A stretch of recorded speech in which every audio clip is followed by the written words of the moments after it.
Thanks, Dan. We'll see you a little bit later in the show. Jersey City voters have approved a measure that limits the activities of Airbnb and other short-term rental companies. Jersey City lawmakers passed restrictions in June, but short-term rental advocates gathered enough signatures to force a referendum.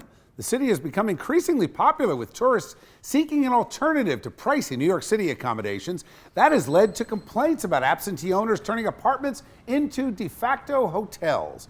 Video circulating on Twitter shows Jersey City Mayor Stephen Fulop apparently telling a voter to vote yes on the Airbnb referendum. This happening inside a polling place next to a voting machine.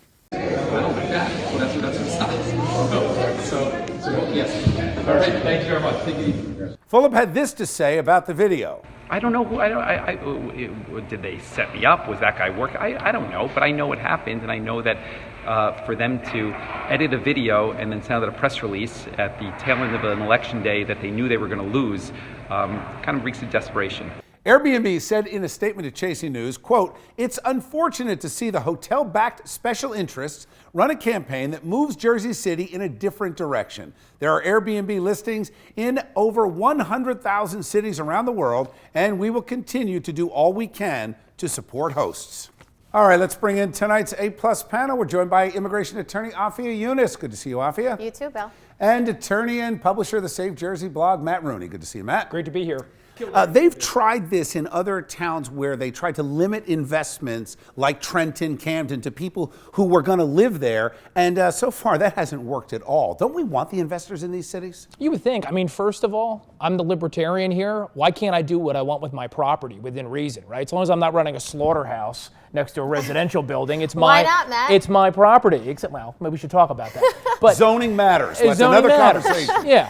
But by the same token, I mean, you're on the footstep of one of the greatest tourist destinations in the world, New York City. This is great for the Jersey City economy. Why would you want to hamstring that? Well, I'm for individual property owners being able to rent out their own property. I think the issue here was you have outside investors coming into your local neighborhood, buying up all the property and putting it up for rent. And that, to me, can only destroy a community.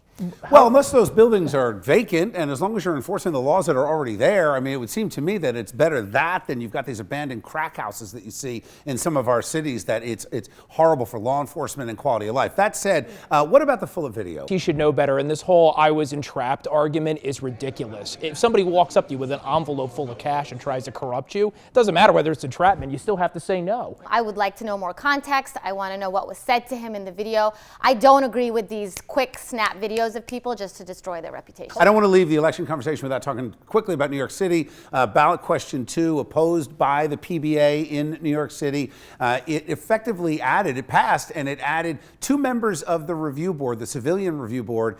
Why is the culture in New York City so anti-cop? Well, I don't understand how oversight and inquiry is seen as inhibiting your job. It's actually enhancing your job because it's getting rid of the corruption, the cops that are indeed bad cops. To me, cops should be for this. This review board started, if I'm correct, with David Dinkins in the early 90s. There's a reason why Rudy Giuliani came in and cleaned his clock in the mayoral election, because a city that cares more about the rights of criminals than keeping its citizens safe is not one that you want to visit or live in. Well, that's the problem, right? So you see criminals as non-citizens. So you just made a distinction between criminals and citizens. And for me, they're all one and the same. But they shouldn't have more rights than law-abiding Everyone citizens. should have equal That's a rights. difference. Everyone should have I equal agree with rights. that. I don't have Including a review cops. board. All right, Yeah. got to leave it there, guys. We could do a whole show just on this. We could. Thanks, guys.